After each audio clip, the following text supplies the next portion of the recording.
بارت 2 من ذا ترافلر مع زياد رجع معكم من البحرين مع شخص مميز، ممثل وإعلامي. هاي حسن، مرحبا. كيفك؟ اهلين، الحمد لله، الله يسلمك ويعافيك. اول شيء ثانك يو لانه استقبلتنا بالكوفي شوب عندك. بالعكس اتشرف، ووجودكم في البحرين بحد ذاته يخلي الواحد يكون سعيد، يعني نفرجيكم مش البلد، انتم راح تشوفوا البلد اكيد بعيونكم بعيون البرنامج، بس انه تكونون في ضيافتنا اكيد. ثانك يو، كلك ذوق. سؤالي لك يمكن هيك يجي شوي غريب. حسن محمد، انت ممثل واعلامي، اكيد في كتير اشياء غير اذا بدنا نزيد بعد، بس انه يمكن هدول اكثر شيء انت احترافيا بتعملهم.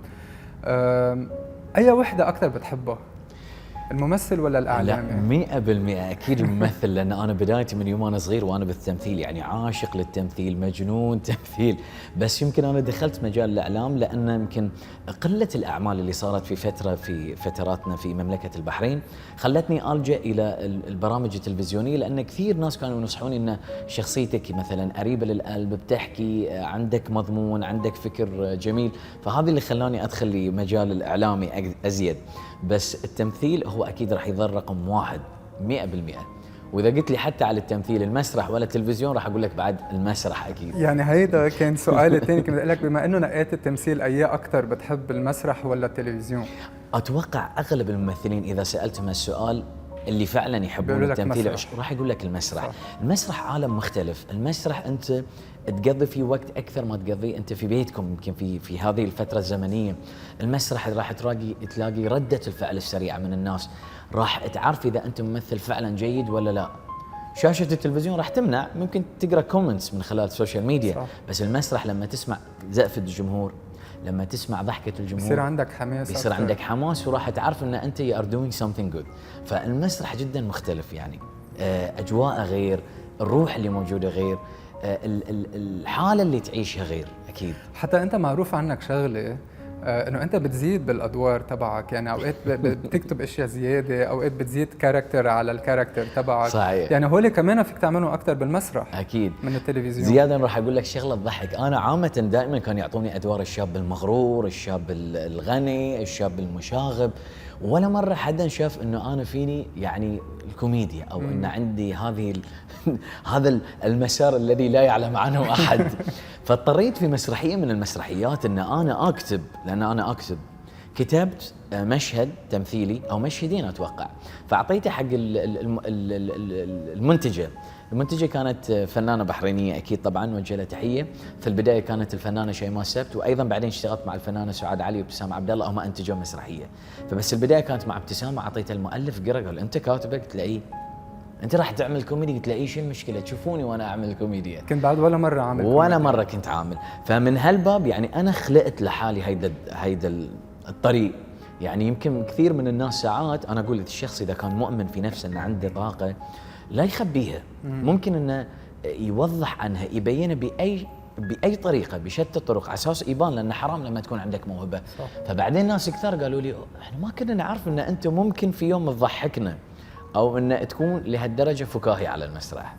ليك بما انه عم تحكي عن هيدا الشيء، انت مثلت ادوار للاطفال، مثلت ادوار كوميدي، مثلت دراما، يعني تقريبا عملت كل انواع التمثيل. بس اي اكثر شيء انت بتحس انه هيدا انت، يعني لانه على طول الممثل عنده دور بيرتاح فيه اكثر من الثاني؟ زياد، كل فترة في حياتك أكيد راح تتعلق بجو معين. أنا لما كنت أصغر سنا، أنا بديت عمري 12 سنة، 11 12 في هذا العمر، فأكيد كان جو مسرح الطفل يعنيني أزيد، الاستعراض، الأغاني، القصص الجميلة اللطيفة. بعدين انتقلت إلى المسرح الجاد اللي هو مسرح التراجيدي أزيد، المونودراما اللي حصلت فيها أيضا جوائز عديدة. فهذاك عالم آخر، اللغة العربية الفصحى، لغة الجسد. بعدين انتقلت الى الكوميدي او المسرح، ما راح اقول التجاري مختلف بالنسبه لي بمفهومنا باللي احنا قاعد نقدمه. احنا نقدم المسرح الكوميدي بس الهادف اللي فيه قضيه اجتماعيه تطرح، وناخذ هذه القضيه باسلوب كوميدي. حاليا يمكن انا اميل ازيد حق المسرح الكوميدي. اي، لان رده فعل الناس بعد معاي ابهرتني. يعني وصلت لمرحله اقول يعني الحمد لله رب العالمين انه وصلت مش بس لفئه معينه، يعني مش بس كبار او اللي في عمري، وصلت حتى حق الاطفال. يعني اليوم الاطفال يقلدون بعض الكاركترات اللي انا قدمتها على المسرح، تحديدا شخصيه خاتون اللي خذت يعني سوكسي جدا كبير في السوشيال ميديا وتويتر، في التيك توك. كنت في الحديقه مع امي وابوي هيفاء وهبي وائل كفوري. وائل وين؟ كفوري سطوري الحين بقوم ليش؟ حق وش عرف امي وامك لامي وامك؟ دين امي وابوي كنت معاهم، فجأة قررت اخذ لي عسكري مفلج الاخضر ذاك الحلو، عرفته؟ لحظة، وش؟ عسكري مفلج اخضر في لبنان؟ عندها هذا في مركوبانه طايحة الحال. حتى في لبنان عندهم في الداون تاون، وش عرفك انت؟ كم ليك؟ اني مشيت ركض باللبناني اركض هيك ها؟ مرة واحدة ضعت عن امي وابوي، قلت وينن امي بيي باللبناني، قلت تكوا مني شو ايه، قعدت اصيح ما شفت الا رجال طويل كبير. وش اسمه ده اللي يصير لك؟ خالي منصور. خالك منصور. بحس اللي بيعمل كوميدي صعب، لانه بحس انا شخصيا مثلا انا ماني ممثل، بس بحس الواحد يبكي يعني يحضر شيء ويزعل اهين، لانه مش بمكان في حدا يضحكك. صحيح. في كثير ناس بيجربوا يضحكوك ما بتضحك. الكوميدي بحسه اصعب، يعني انت اكيد وصلت لمحل متطور حتى بشخصيتك لتقدر تعمل الكوميدي. اكيد من اصعب انواع التمثيل الكوميديا، يمكن الواحد يستهين فيها انه يقول ممكن بزت اي حكي بيضحك الناس، والناس صارت ذكيه اليوم تعرف الشيء اللي سوري على المصطلح يعني تحت الخانه اللي يمكن تكون مش حلوه، لان في مسرح ايضا بكلمات بذيئه بايحاءات بذيئه ممكن ان انت تضحك الناس، بس في النهايه ذلين الناس يعرفون ان هذا مش بالمسار الصحيح. الكوميديا جدا صعبه لان لازم انت تكون فعلا حقيقي، حتى لو راح تقدم شخصيه باسلوب باطار معين لازم تنقلها حقيقي على اساس الناس تحس فيك. كثر ما ان انت كنت حقيقي على المسرح وقاعد تلقي هذه الجمل او هذه الكلمات بشكل عفوي طبيعي الناس راح تحبه. في شخصيه خاتون تحديدا، ليش انا ارجع لك على هذه الشخصيه؟ انا تكلمت بلهجه غير لهجتي. وايد صعب انه يمكن الطرف الاخر يتقبلك، يعني لما انت لبناني انا بحكي لبناني معك، اذا ما اجدت اللهجه وجبتها بالطريقه الصحيحه راح تقول ما عجبني، او ممكن تقول عم يتمسخر على حكيه. بس لما انت فعلا تتلبس طريقة كلام زياد أو الشخصية اللي راح تشوفها وجبتها بشكل حقيقي راح يكون جدا ممتاز. فنوعية الأدوار الكوميدية أكيد جدا صعبة، بس أنا بالنسبة لي ممتازة. لنكفي باللي كنت انت عم تقوله عن الكوميدي وبشخصية خاتوني اللي هي كانت مسرحية يا أنا يا بطة، يعني يا بطة صح. ما خفت انه لأنه كان دورك دور ست مزبوط. نعم. كتير حلو الدور، كتير بيضحك صراحة، بس ما خفت تعمله للدور نهائيا، لانه في كثير عالم بخافوا بيقول لك انه رجال يعمل دور مرة او مرة تعمل دور رجال. صحيح. بحسوا انه اول شيء في صعوبة اكيد وبعدين بيصير في حكي اكيد. فما خفت انه تعمل الدور. تو بي اونست انا خفت اول يوم عرض. ويمكن هذا الشيء ما حكيته من قبل او ما اعرف اذا انا حكيته ولا. ليله العرض شوي كنت قلق، لان عاده لما نمثل الادوار الكوميديه في المسرح ممكن ننتقل من شخصيه لشخصيه وتكون من ضمنهم شخصيه البنت، ولكن هذه المسرحيه هي من الجلده للجلده بشخصيه بنت، فكانت شوي في اول عرض كانت مخيفه بالنسبه لي، لكن انا ما خفت. ليش؟ لان انا قاعد اقدم العديد من الكاركترات. يعني انا قدمت في الخطايا العشر شخصيه خالد، الشخص اللي اللي عنده حاله نفسيه، قدمت الشخص اللي هو الخباز من الجنسيه من الجنسيات الموجوده في الوطن العربي، قدمت كذا كاركتر، فالناس تعرف ان حسن مش محصور بهذا الدور، مع انه في فنانين كبار جدا من ضمنهم الفنان الكويتي عبد العزيز النمش، يعني من الاسامي القويه في الدراما الكويتيه اللي في حياته ما مثل دور رجل، مثل دور ست طول الحياه، لكن الناس كانت حبته وكان يطلع في مقابلاته، هو جدا شخصيه محترمه وراقيه الله يرحمه، من الناس اللي قدموا. وايضا في فنانين بحرينيين قدموا، بالعكس يمكن انا اللي قدمته من خلال هذه الدور تحديدا، اقصد في المسرح البحريني، ارقى بمراحل كثيره من اللي كانوا يقدمونه بعض الفنانين وانا طحت في هالمنزلق على فكره معاهم، مش انا ضدهم. كان لما كنا نمثل شخصيه البنت كنا لازم نبالغ فيها بشكل مبالغ على اساس نضحك الناس. اليوم انا ما بالغت بالكاركتر، لا ما بلغت. اليوم طلعت ان في الستات او البنات بيقولوا هاي الشخصيه بنعرفها، هاي الشخصيه مثل بنت خالتي، مثل بنت عمي، هذه شخصيه اختي، هذه شخصيه امي.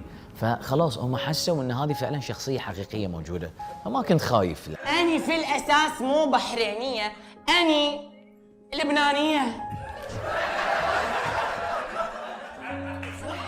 حتى انت بالدور اللي لعبته عملت ضجه على السوشيال ميديا اكثر شيء، يعني قد استعملوه على تيك توك، على انستغرام، استعملوه على كثير. ايه انت قد بتحس انه هذا الشيء بيساعد بهالايام، يعني السوشيال ميديا، الانتشار على السوشيال ميديا قد بيساعد الفنان؟ بيساعد كثير زياده. يعني قبل اذا كنا بنعلن عن مسرحيه ولا بتعلن عن عمل لازم تلجا الى الصحافه وتلجا الى التلفزيون على اساس انه يحط لك اعلانات، او تشوف اعلانات بالشارع محطوطه اليافطات. still they are doing this. بس السوشيال ميديا سرعت عمليه الانتشار. فاليوم لما حدا من لبنان او من المغرب او من السودان دغري راح يعرف الاكونت ويعرف انت ايش قاعد تقدم ويتابعك. يمكن هو ما يفهم اللهجه بشكل كبير، بس انت وصلت له. مثل الانسان اللي بيسمع ساعات اغاني تركيه ما يعرف، ما او اجنبيه يمكن باللغه اللاتينيه ما تعرف، لكن تحس باللحن، تحس بالشيء المقدم لك. فصاروا الناس اسهل يعرفون. يعني اليوم انا ادش التيك توك اشوف في ناس مقلديني من السودان، من لبنان، من المغرب، فاقول كيف عم ياخذوا المقطع وعم يتداولوا. يمكن ما يفهمون على كلامنا يمكن شوي، بس يطلع لا بالعكس هم فاهمين، لان صرنا منتشرين. وحتى شغله انه غير هيك ساعتها هون عم بتحس من ورا اللي عم بيصير، عم ببين لك انه قد ايه المسرحيه ضاربه، قد ايه المسرحيه مشهوره، قد ايه او واصله للناس. صح، مزبوط، صحيح، مزبوط. يمكن احنا حتى بذي المسرحيه بالذات يعني وصلنا لعروض جدا طويله. يعني احنا شوي في البحرين في المسرح خف الوهج اللي كان موجود فيه بشكل جدا كبير في الفترات السابقه. فلما رجعنا مع جروب، احنا نسميه جروب مافيا سكراب، جروب الفنان سامي رشدان، طبعا اكيد نوجه له تحيه.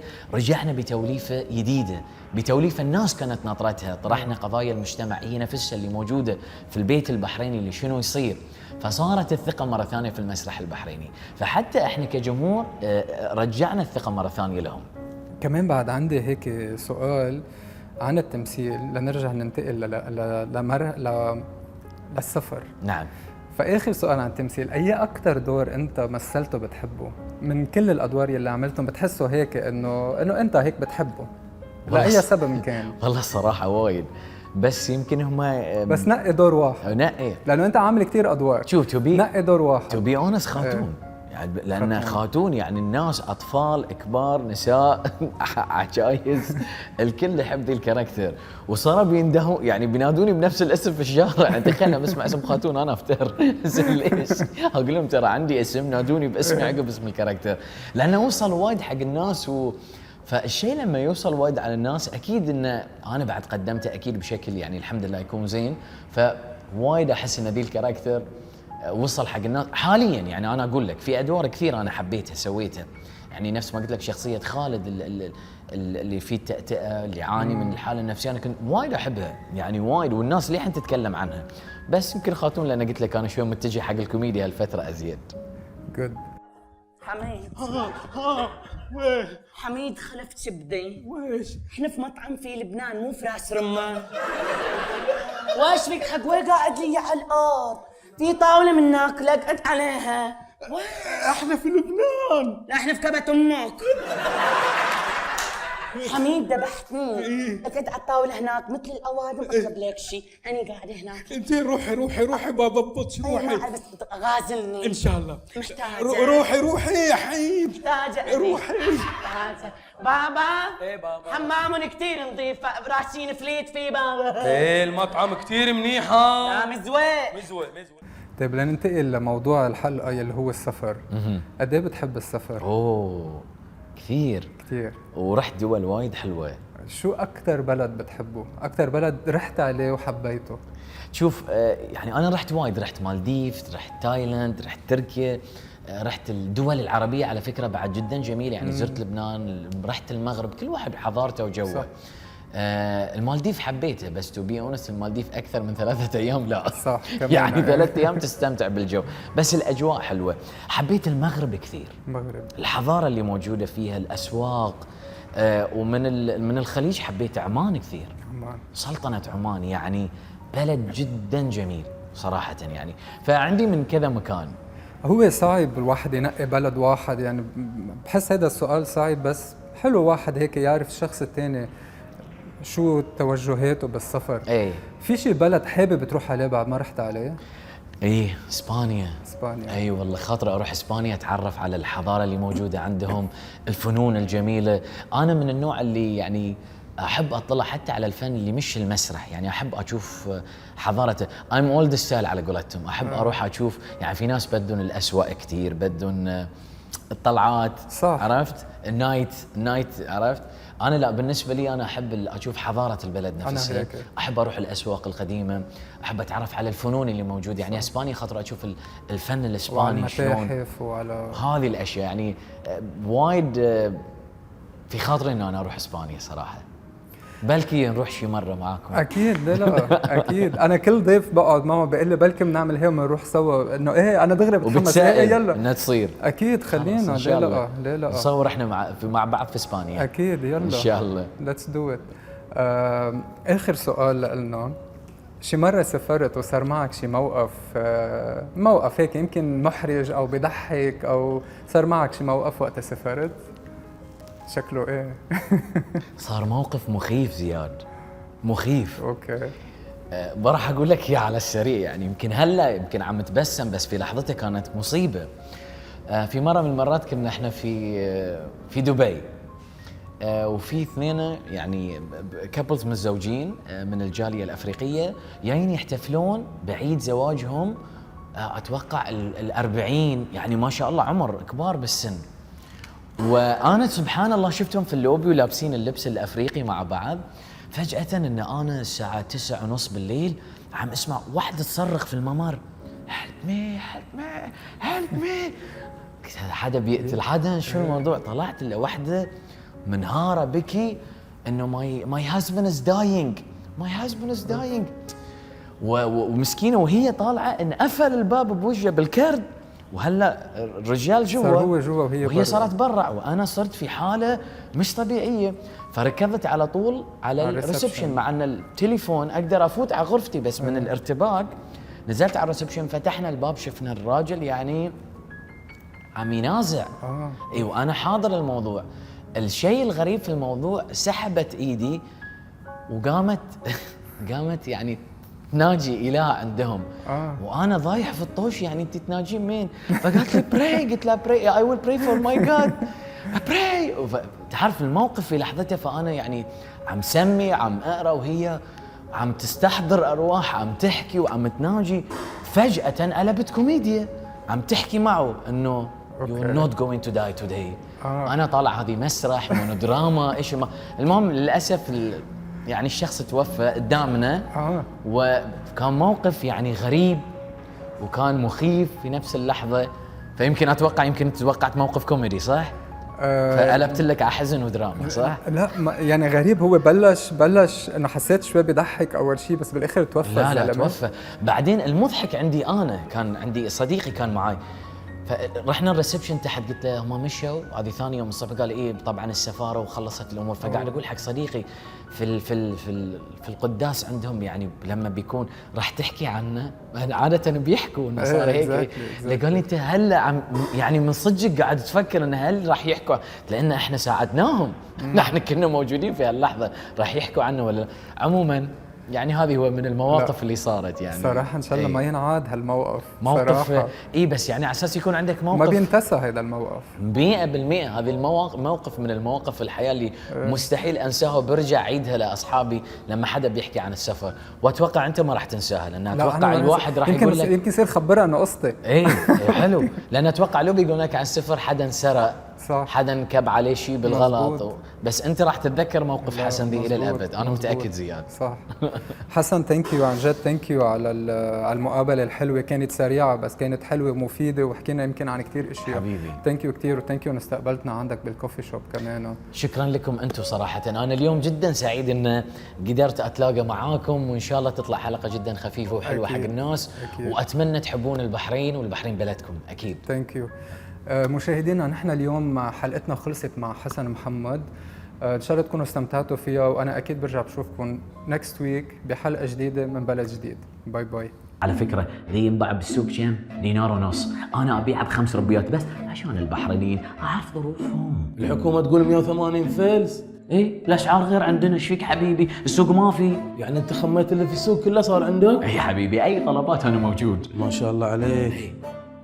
والله خش كمام. ايه انت ماشي بشعار خش كمامك الازرق حق يومك الاسود. وكران تليفوني الاسود. دقيقه واحده بس، دقيقه ها. Please watch your luggages. Hold the handrail. Mind your steps. Your attention, please.